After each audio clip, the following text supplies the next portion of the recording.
Just let your soul glow.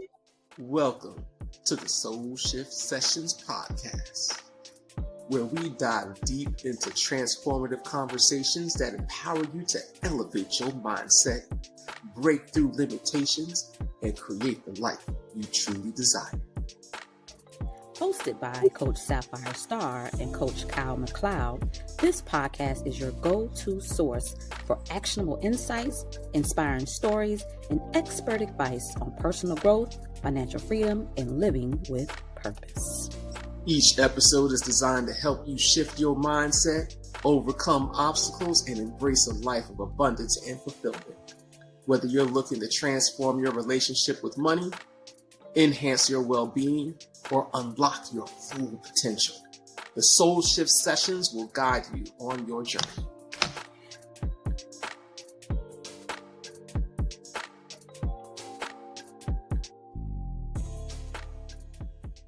Welcome to another episode of Soul Shift Sessions. I am your transformational architect, Coach Kyle McLeod, and I am here with the illustrious Freedom of Financial Life Coach, Sapphire Star. and we are here to have a wonderful conversation about, gosh, that was like a mouthful, pivoting. Hour of pivoting. You know, I didn't admit when I saw it, I was like, ooh, I don't know about change. I don't like change. And Really?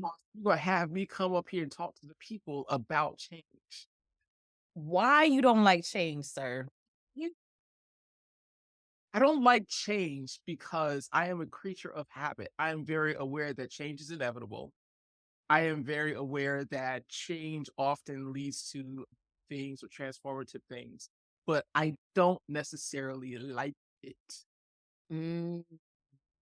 Are you one of those type of people when something inevitable happens, like change, that you're discombobulated? You're just like, oh, I can't take it. Do you shut down? How do you respond Because to change?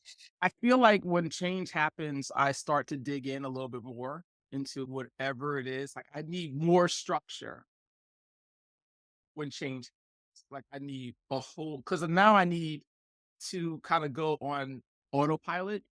And the way I go on autopilot is making sure that I'm very like task oriented. Mhm.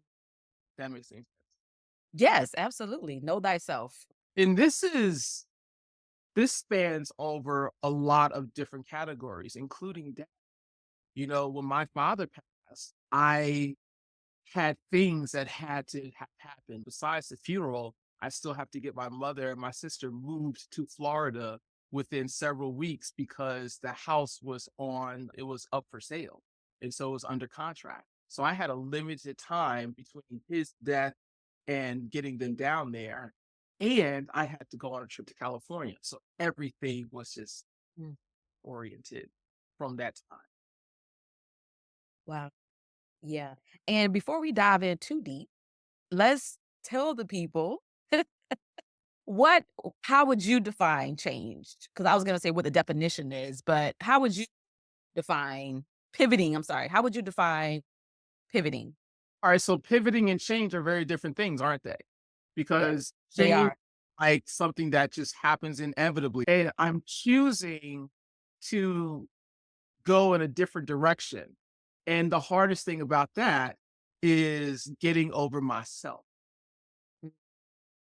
Right? Because if you have a game plan and that game plan isn't working, it's very easy for me to sit here and say, just change your game plan. But you, as the person who had the game plan initially, you might be caught in a place called, why is this not working? What do I need to tweak? What's wrong with the choices that I made that this is not working? So we start to make it about us and we start making it about the accomplishing it a certain way, as opposed to doing what Lisa Nichols said, and we've said in the previous episodes, which is have your goal in the In the mold. For me, pivoting is, and I think it's a business term, but I feel like it's applicable to life as well. So in business and life, it's changing, there go that word again, it's a part of it, changing directions or choosing, because some people get stuck, choosing to Mhm. change direction when the current strategy isn't working. Yeah. And I have a good, I don't know if it's a good example, but you gave your experience with the passing of your father. And for me, it was the death of my relationship, AKA divorce. And it was such a challenging time because you get married happily ever after to death do us part. Well, And not to mention what society has said that what success looks like in regards to marriage. correct. So I definitely, like you said, internalize when I start to realize that, oh, this isn't working. But it was so ingrained into my psyche and my conditioning that, okay, you're married, you make it work no matter what. Even if, I was in a toxic relationship, I was in a toxic marriage, and the writing was on the wall long time ago, but it was hard to accept that what I thought was going to work wasn't working. Yeah. And it actually prevented me from making a shift, realizing the strategy didn't work. But I did get to a point in my life where I'm like, wait a minute, this isn't working. I'm going to have to make a decision. And it was really, how do I respond to this? Yeah. Do I stay in it? Do I let it go? How do you process? How do you navigate these things? We know, okay, pivoting, changing direction, but how do I navigate from point A to point B while I'm making the change? Right. You take the step. You take the step that's in that direction of the change that you're choosing to take. Yeah. And then you take the next step and the next step. It's not fun. Of course, I've been divorced as well. And there's so many different layers between the writing being on the wall and the actual choice to just go ahead and make that decision to move on. Right? There's a lot of things in between because there's the whole societal failure of it all. Right? So according to society, I failed. Then there's the don't be a person that has grown up in the church, right? Because in the church, that it talks about divorce specifically in the Bible, right? And so if you grew up in church, you have that level of beliefs that you have to get through as well. And the Bible doesn't mention anything about toxic relationships. It doesn't mention anything about narcissism, like in the marriage, it doesn't talk about those things. And so it You, doesn't talk about, the wife being abused mhm. in the relationship. It doesn't talk about those. And so, and if if I remember correctly, if the husband divorces the wife, then you have like a set of consequences. If the wife divorces the husband, it's a set of, oh my God. Right. So I feel like we need an updated Bible. I feel like our teachings, is okay. Can we get I know we got the NIV, the New International Version interpretation, but can we update the mentality too? can I have the US standard version? Whatever that is, can I Whatever that is, can I get that version? you Because know, can we, like a little bit clearer than the New King James. Like it might be. yeah, because King James was going through. You know what I mean? King James wanted to have all the ladies want to do what he wanted to do. Don't get me in trouble on this podcast. Right. Yeah. Oh, wow. We have done so well. Activity. Activity. Let's pivot. Pivot.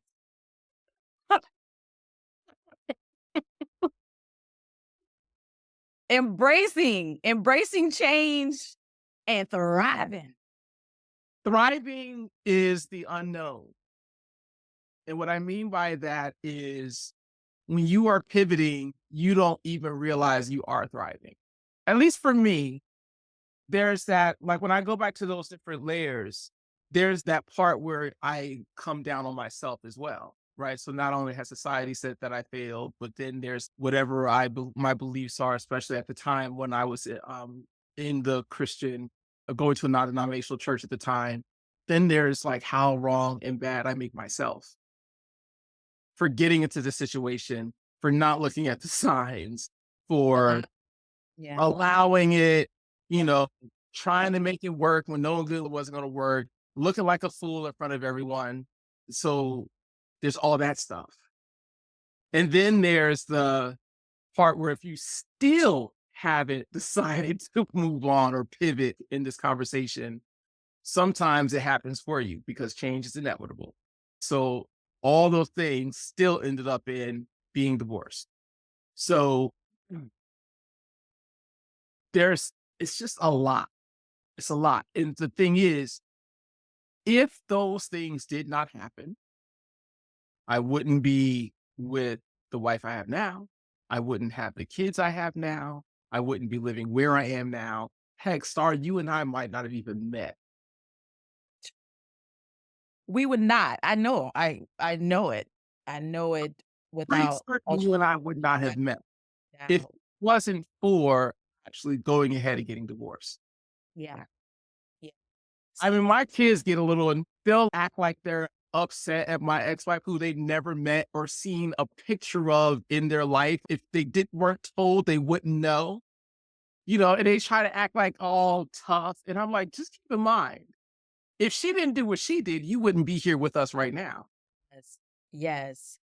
And that's one of the things with when because you talked about like you're in it and you don't even know if you're thriving or not because it doesn't feel like it. Because pivoting is making the shift, but you still have to get your way. You still have to get out of the pit that you were in. And when you're going through it, it doesn't always feel like, man, I'm making progress. Yeah. But oh my God, like just recently, I had no power for 3 days because of the storm.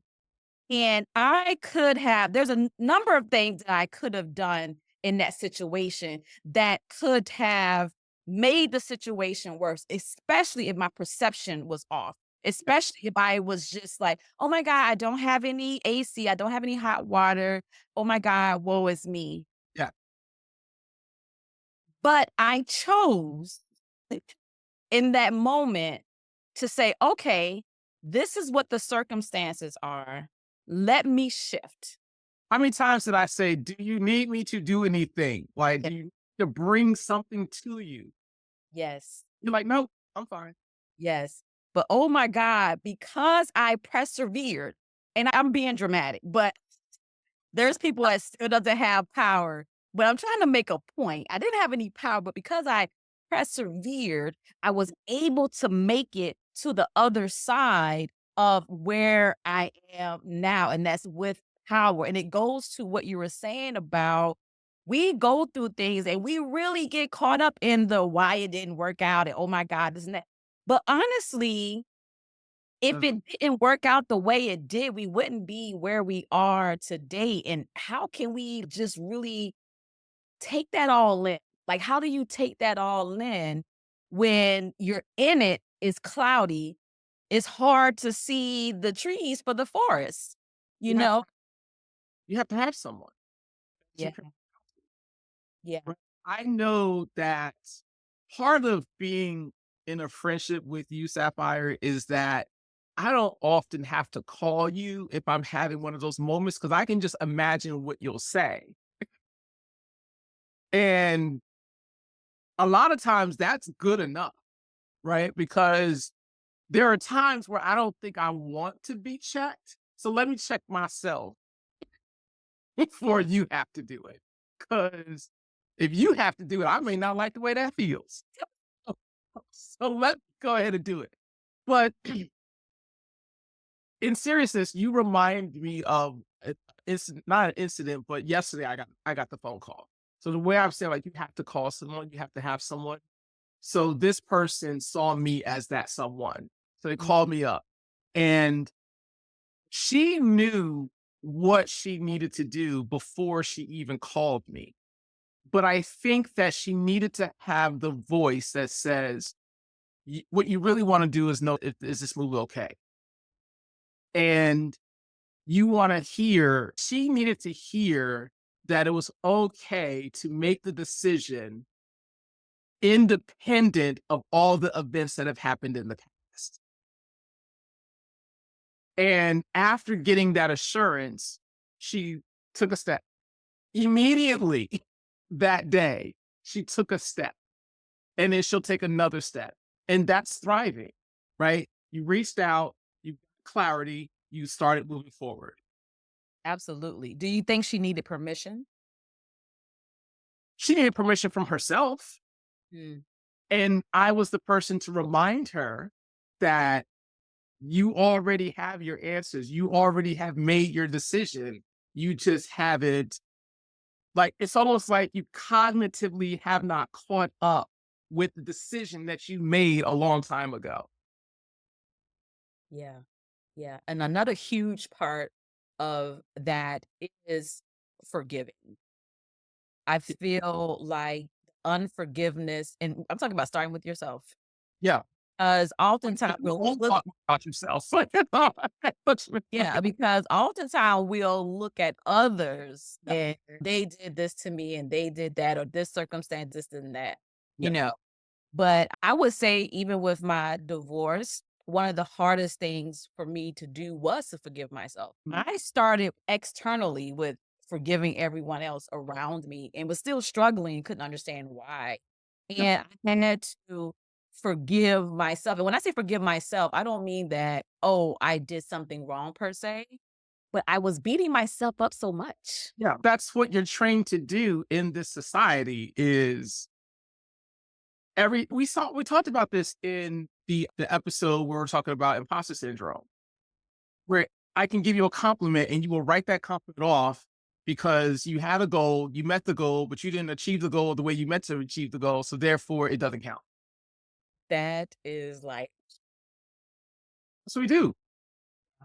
human So, nature. so that's what you're talking about though, with the beating of yourself up. And when it comes to pivoting, I think that there is this place where you have to let yourself off the hook. And I think it is easier to let yourself off the hook if you just look at it as, I did the best I could with the information that I had at the time. How many times have we said, if I knew then what I know now? Which means that whatever you knew then was up to the limit of the information that you had, and you made the best decision that you could based off of that data, as well as what your emotions were guiding you to do, which means that your emotional maturity at that time was also the best that you were. And you had to go through what you went through to get the maturity. So it's not if I knew then, because you had to go through this to get to here. Like, you did not get here if you did not come from there. Exactly. I mean, this is almost leading into the whole concept of manifestation, right? Because people want to experience the magical moment when it happens, right? Damn all the process of getting to that point of the manifestation, right? To hell with that. You just want to experience that golden moment, which, by the way, is just a moment. Yeah.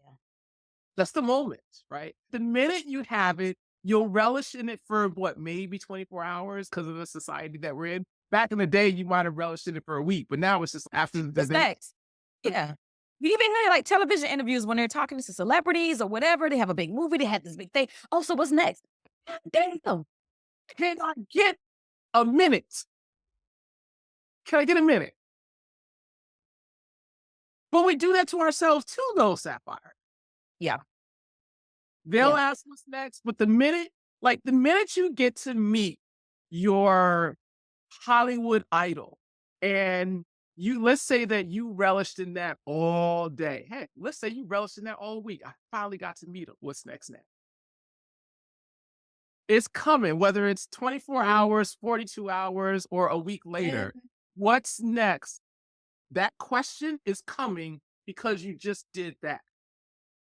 And I believe that is rooted in just reminding ourselves the power of now Yeah. and being intentional and focused on what's happening now. Because it was this, I used to have this picture in my apartment and it had a quote on it and it said something to the effect, I'm going to jam it up, but it was something to the effect of, you know, yesterday is the past. Mhm. Tomorrow doesn't exist. All Correct. we have is the present. And this is the presence is a present for us. This is our gift to stay in the now because we would be so caught up in something that doesn't even, we'd be like, oh, yeah, Christmas coming. Oh, yeah, New Year's coming. Oh, yeah, that girl's trip coming. We are so like confident too. Oh yeah, it's coming. It's coming. I And was, it's also being programmed. I don't know if you've noticed the stores now. My daughter is pick a season. When she walks into a store, pick a season, okay? Because they'll have Halloween stuff. Then if you go somewhere else in the store, you see Thanksgiving stuff. And if you travel a little further, they even have Christmas already set up. oh, yeah. Oh, yeah. Everything is just being accelerated now. Yep. And so, and we do that with ourselves. What's next? What's happening? What are Yeah. we going to do? And so, enjoying the journey. That goes back to the joy is in the journey. It goes right back to that, doesn't it? It always goes, yeah. Oh, And I feel like there's a reoccurring theme here of choice, yeah. making choices, what we believe, our Yeah. beliefs Yeah. that we put in place, and our thoughts that we think, that you always say we keep thinking. Thoughts we keep thinking. But soon as something happens, whereas is a block Mhm. or there's something that needs to be changed, our actions, we have to make different choices. And breaking that belief cycle, or if there's limiting beliefs, breaking that cycle. But Yeah. there lies in the thoughts, there lies in choice, there lies in results. Pivoting is like that thing that can happen in between belief and action, Yeah. between action results, and between results and beliefs. Yeah. I don't know where exactly I heard this. It might have been from Pinnacle Global Network, but on their stage, I should say. But this one guy was talking about making choices. And these choices could be from like, are you going to hire? It could be a financial decision that you're trying to make. And like as human beings, we want that crystal ball to tell us that the decision that we are about to make is the right one. Is it? Do you have one of those balls? Because I don't have one. I don't have a crystal ball that lets me know. And so his response, I thought, was great for all of our people that are real logical and try to take the emotion out of it. He says 70%. Guilty. 70%. If you are 70% sure that this is going to work out, then go ahead and do it.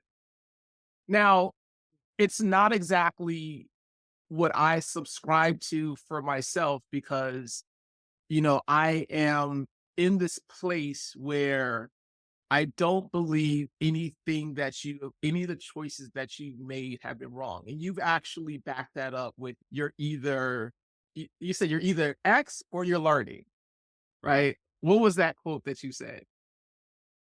Oh gosh. I know it's, experience is what you get when you don't get what you want. And is it you win or you learn? Win or you learn. That's it. Win or you learn. And so every single thing that we have done has either been like, I don't want to say it's a mistake. It's what you did at the time that has gotten you to where you are now. Mm, mm. And again, assuming that you made the best decision possible, given the information that you had at the time.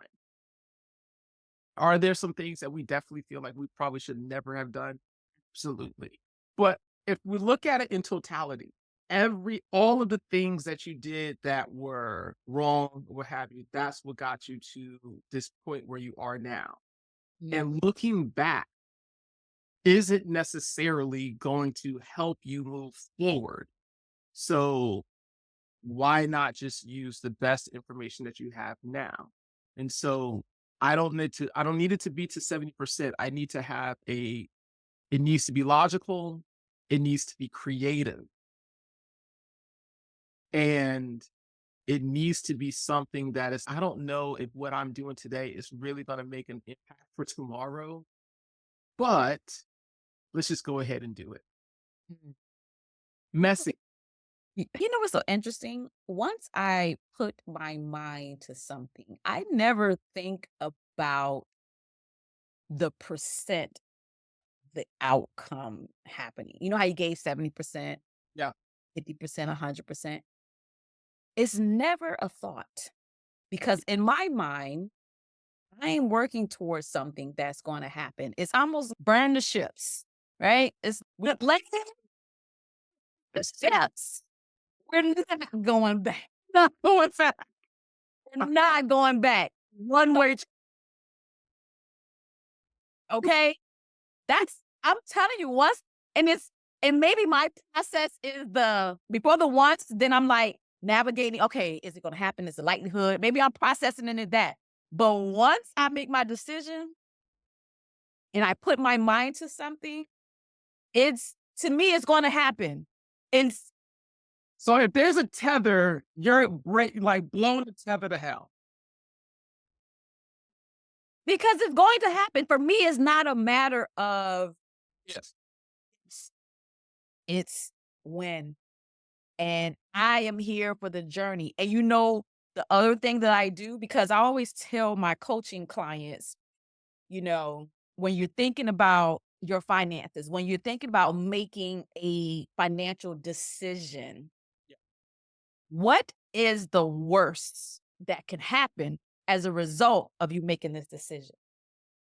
Because a lot of times fear is rooted in that. Yes. Oh, they're like, okay, let's Pre- bring it to the forefront. What's the worst can happen? Right. How do you feel about that? Are you okay with the worst that can happen? And reverse engineer that thing back. Now that you've already dealt with the worst that can happen, now you can come back and make this decision boldly and confidently. Because whatever the worst that can happen, you've already dealt with it Already emotionally, dealt. mentally, spiritually. That takes practice.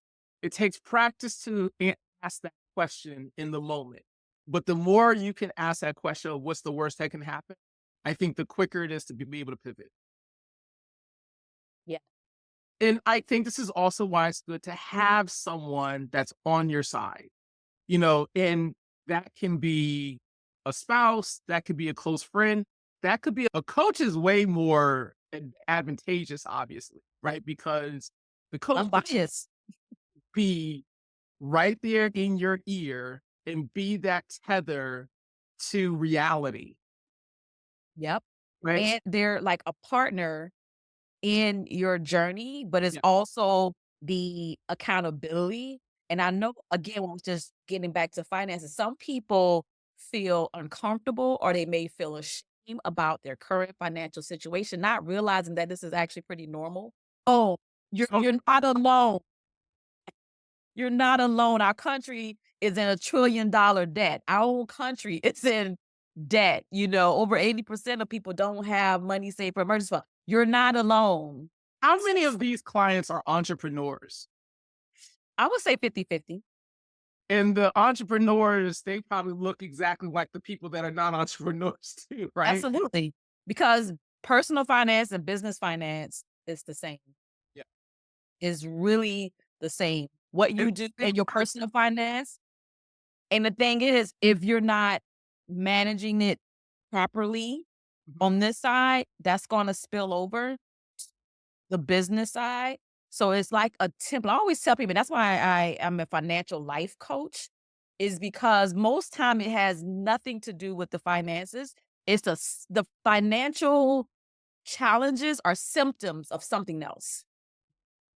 And we have to get to the root of that to Yeah. be able let me believe we have to get to the root of that to help them begin to shift their mindset, adjust their mindset, change your thoughts, change your life. And so being able to accomplish something like becoming financially free, it gives you power. It gives you hope. It empowers you to say, man, if I could do this with this, Yeah. maybe I could do this with that. It's having that template of I am no longer wanting to be where I am today. I am going to get the education I need. I'm going to create a plan. I'm going to execute. You can use that in any area of your life, not just finances, but that's the template. I call it the no plan, do formula that You I know, use with clients. it's really wild that you're mentioning all of that because there's a story that's deep rooted in the reason why people behave the way they do. And I already know mine as far as finances go. Yeah. Because and oftentimes I'm speculating here or I'm making an assumption here, which is that it probably can go all the way back to people when they were young. Oh, For me, like I would save up my money in this drawer next to my bed. me too. But I had an older brother and a younger sister. And they didn't always see that as like my money. Sometimes they saw that as it's community property. And so the thought or the belief that I created out of that and didn't even realize that it was a belief, but it showed up in the way that I operated was I better spend it because if I don't, someone else is going to take And for me, growing up in my household, it was just this thing where you're going to always have debt.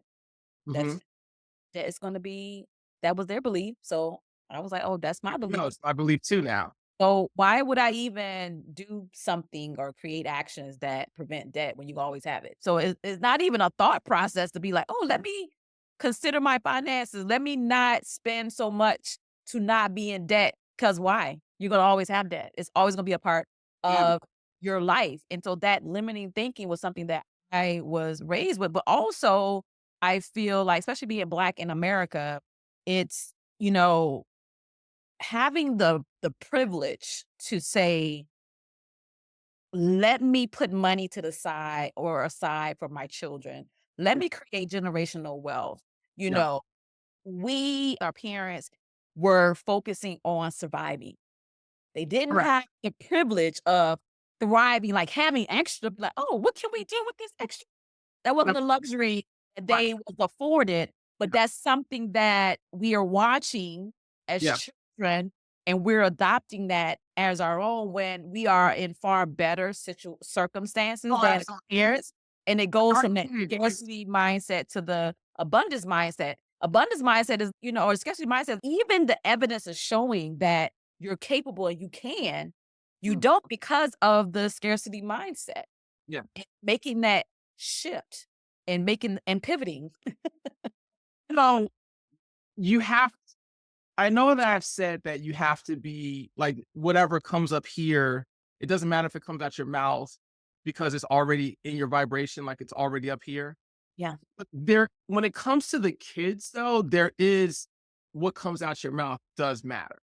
Because if you are in a scarcity mindset, those are the words that are coming out of your mouth, which they're hearing. And some of those things they're adopting. Absolutely. I have to be real careful about, instead of saying I don't have the money for that, Reframe. how are we gonna afford that? Or how do you see this coming about? Yeah. Absolutely. Like, let's Absolutely. talk about it. So I'm not telling you no, but we need to talk about how this is going to even happen for you. Absolutely. And I do the same thing with my daughter. And the thing is, I talked about just the childhood. And ever since I had my daughter at 14 years old, I've been working a job. Like I know how to hustle. I know how to make money. I know how to spend money. But I had no idea how to manage money because we don't know what we don't know. And we're not taught personal finance in school. Right. So for me, it wasn't until I was divorced, broke, and sad that I was like, Divorce broke. and sad, maybe I need to make my finances a priority. Yeah. And that's where the shift began. Because like you said, it begins. It don't mean you know, and it is thriving, but in the No. moment, you don't necessarily feel it when you're in the beginning. Right. As you're digging yourself out and as you're moving away from that, that you change in direction. Because when you change direction, you have to turn. Right. You're still in it when you make that turn. You just Not have to turn 360 or 180 degrees. yeah. And Yeah. then you start, and the further away you get from it, you know, the more you feel like you're thriving, especially if you are intentional, especially if you have decided and made a choice to change your mindset. Because I could have sat in pity, I could have sat in sadness, I could have sat in my brokenness and just blamed it for it. Blame, like, oh, it never did anything about it. But I decided enough was enough, and I got tired of living paycheck to paycheck, and I made a plan, you know, and I paid off $33,000 debt, and now I teach others how to do the same thing for their lives. You know, I think that there's this aspect of change that we haven't mentioned, which is just move in the direction that you want to go.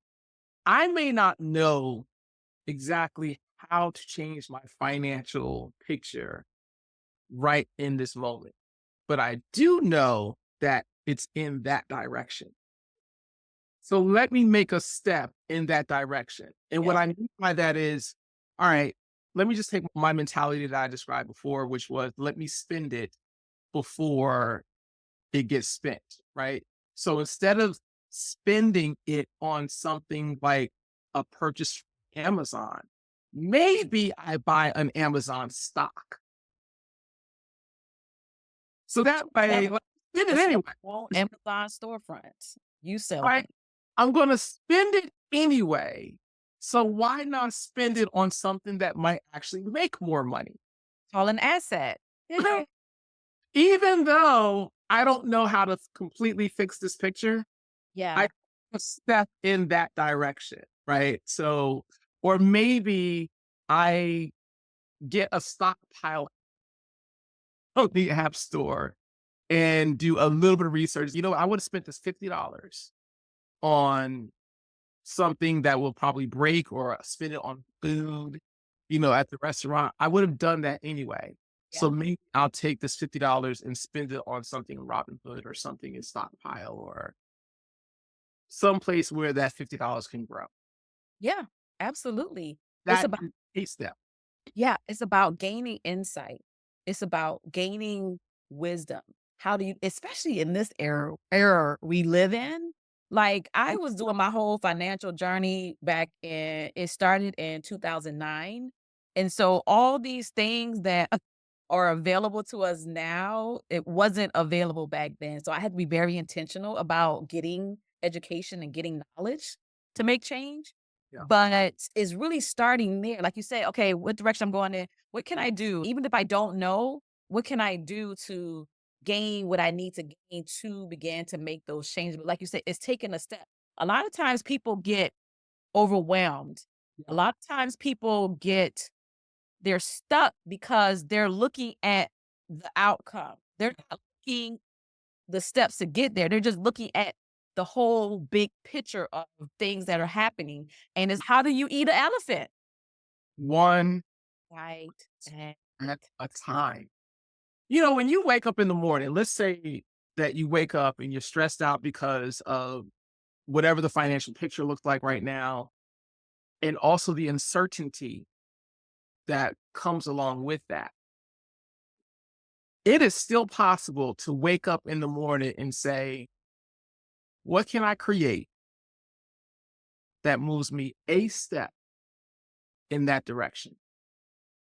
And notice, and when I say what can I create, the reason why I'm using those words is because oftentimes we are operating from that scarcity place or we're operating from that place of fear. So it's instead of like you're unemployed and you're like, I got to go find a job. I got to go find this. I got to go find this because of what is looming. Not realizing that maybe there's something that you can create that might supersede what you would do if you actually got a job today.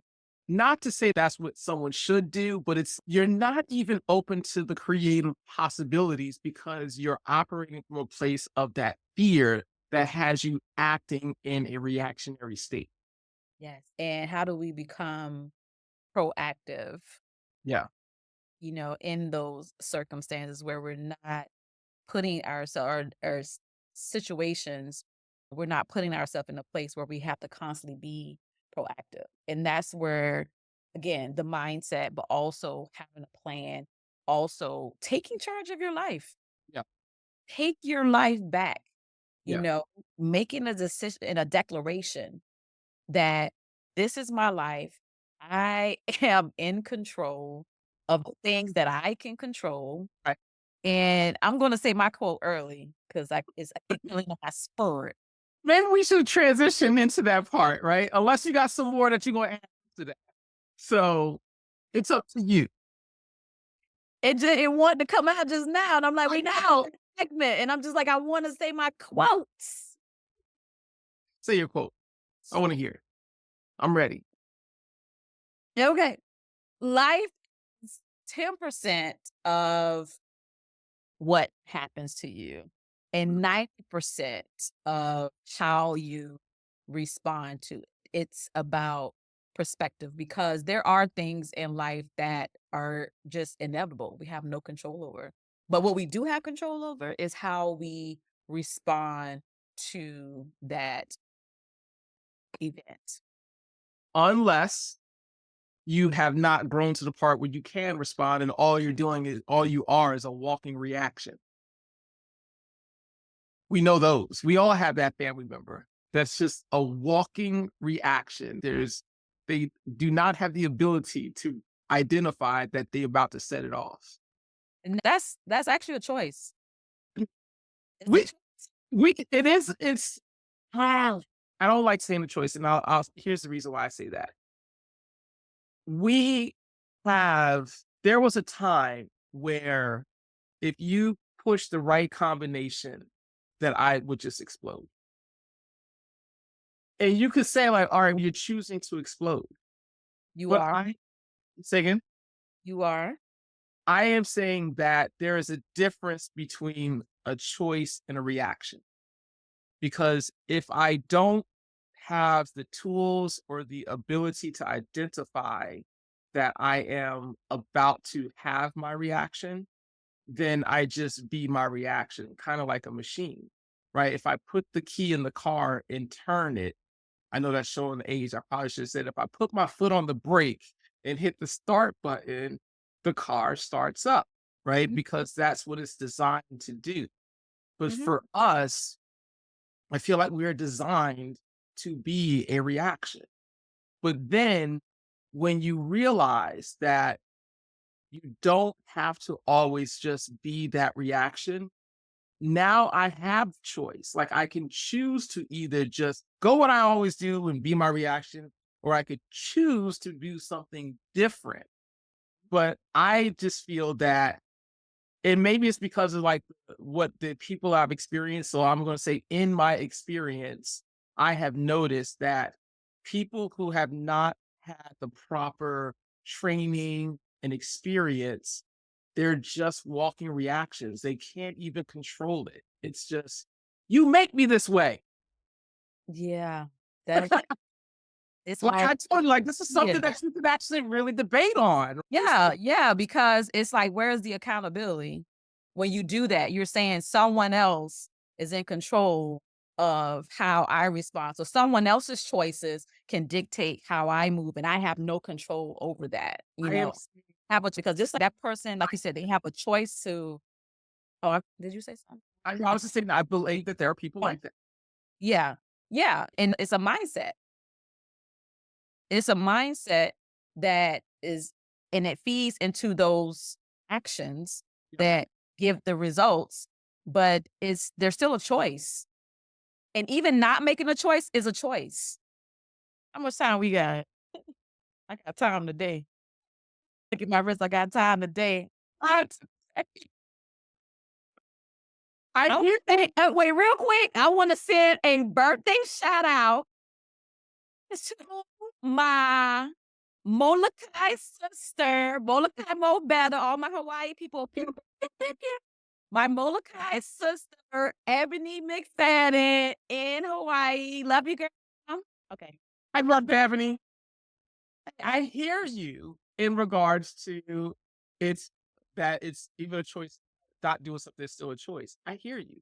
And I would like to offer up that is the evolved version of you. That answer comes from the evolved version of you. As a matter of fact, when I used to teach it, I would say in the courses, I said, I want you to think back to the lesser evolved version of yourself. Okay. Right? And I'd start the conversation with that. So that way and I say, you know, that version of you that wasn't afraid to go to jail? I got time, like that version. Yeah. Go back to them. And it's still a choice. And I still view that as a choice. I chose that. Whether it's in my ignorance, whether it's in my beliefs, whether it's in my upbringing, whatever the case may be, I chose that until I didn't. you weren't being bitten by an ant. If you saw the ant on your leg, what would you most likely do? I'll take the bite out of it. If the ant is on your leg, what would you most likely? I'm going to swat it off me. But would you feel that was more of a reaction, or would you feel like I'm just choosing to swat it off? No, because I could kill it. I'm choosing not to kill it because it's an animal and it's in its own habitat. And I'm in his way. Or I could be like, let me just. Was there a time when you did kill it? Yes. And was that a choice, or was that the reaction back then? That was the choice. I chose. I'm like, well, you're going to die. That was what I chose. Were you present to the fact back then that you were choosing? Was I present to the fact that I was choosing? Back then? No, it wasn't perception wise. It wasn't like, oh, I'm choosing versus not choosing to kill this versus not. You know what I mean? It wasn't something that was like cognitive of. So externally, you're present to the fact that you were making a choice. But at the time, in your own shoes, you're not present to the choice. You are actually just being a reaction. Perceiving it, perception of it. Correct. But that is the difference between a reaction and a choice. I can still make reactions now. Yeah, you could, but you also have made it to the point where you know the difference and can choose to not be that reaction. If you're driving on the highway and someone cuts you off, you are very aware of who you are now, that you have a wide array of options at all. Right? To choose from. You have a wide array, and you're aware of the options that you have to choose from. Yeah. Now, like choice is a prerequisite to your reactions. Whether you choose to do something or you not choose to do something, I feel like your choice dictates how you're going to respond. Oh, Lord. Say that again. Your choice is going to dictate how you respond. But you still have to be present to the choice. If you're not present to the choice, then you're just being that reaction. The choice is still there, though, whether you're present or not. The choice, whether you're cognizant of it or not, it's just like air. Or, whether you believe is there or not, because we can't see it. Yeah. Right? Whether you believe fundamentally is there or not, it's still there, whether you see it or not. Whether you cognitively are aware, microorganisms, I'm a scientist. To breathe. That's automatic. And I'm saying reactions are too. They're not. You will not die if you didn't make a reaction. You will die if you don't breathe. But the consequences are not a part of this conversation. But you're saying your breathing is like a reaction where you don't have a choice to breathe. No, I'm saying that breathing is not something that you're choosing to do. It's something that you do. And I'm saying that a reaction is also something that you do if you are not to the place where you understand that you have a choice of one versus the other, that it's just automatic. Based on a choice. I think it's a choice still. I would love to know what the people think, because this one right here is clearly one of my favorite conversations, because you and I are never on the opposite. I don't even know if we're on the opposite side of a topic right now, but No, we're never debating because we think so much alike. I feel like we're saying the same thing. We're just saying it differently. Honestly, Possibly. I do. I do. But I think people need to decide. Yes, people. Just I don't we're the thing is, I don't even know if we're even debating because we're too busy laughing about it. Are we really on different sides? Are it's like the message. I hope the message gets across that pivoting requires change. It requires choice. It requires forgiveness. It requires taking a step. That's what we're trying to say. we don't went somewhere else? We're back. We are back. We are back. That's why I was like, what time is it? Because I feel like we can go on and on like two So you shots didn't say you short. had time today, and because I we do. started on time, I have no idea. I don't. Like, I got 50 lemon things. I'm a boss, okay? I'm a boss. And I gotta do boss things. Okay. What's your quote, sir? I gave my quote. That's how we got here. My quote. That's how we got here. It is how we got here. So my quote is, "I am where I am, and that's okay, Mm. because I am where I am." And you even got the snapbacks. We know why I snap back. Yeah. Yep. But and that's the thing, is that how often are we making ourselves bad or wrong for the where we are at the moment, Yeah. and where Yeah. we are. I was about to say something. I know you're gonna say something sarcastic. I know you had it. You had it like, I'm not gonna debate your quotes.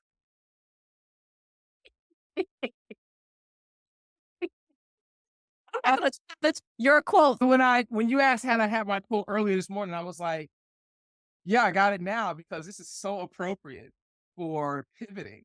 Yeah. Yes, guys, we would love to know. Oh, go ahead. I'm sorry. Let's say, how many times have we actually come down on ourselves because we're in a place where we have to pivot? That's a good one too. And like you said, when we started the conversation, it's these things are inevitable. Things are inevitable, but how we process and perceive it is really what's going to be the game changer. Because, like you said, you have to pivot. There's going to be times where you have to. So, what side of the coin do you want to be on? Do you want to be proactive, or do Right. you want to be reactive to this inevitable thing? And either way, it's a choice. Either way, you have to make a choice. You want to be proactive or reactive? What you want to do? Which one do? Choose. And what I like about pivoting is that there isn't a predetermined distance of how far you pivot. That pivot might just be 2 degrees in a different direction, but you keep going in that direction. Over time, it becomes a lot further apart. Yeah, that is beautiful. That is beautiful. Every now and then, Sapphire Star, I come up with a good one. Every now and then. Every time, I feel like you never disappoint. You always dropping gems. I try. Own Shift Sessions podcast. I always enjoy these talks. Yeah, me too. Listens to us. I mean, delivered. And it's good that we do it early in the week, And in the morning. because it kind of makes the rest of it the week go by really well. So Yeah, absolutely. Guys, we would love for you to put in the comment section, amongst other things we have asked, how do you choose to pivot, or what are some things that you've done in business and your personal life to help you pivot when things aren't going the way you plan? yeah, Put it in absolutely. the comment section. And be that again. How can we find you? www.sapphirestars2rs.com and on social media as @Coach Sapphire. And I can be found at CoachKyleMcLeod.com, or I can be found online at Kyle McLeod. All right. I love it. I love it. Make sure you like, comment, subscribe, and make sure you share. If you know someone, friend, family, or foe, okay, who can use a soul shift, be sure to share our podcast with them.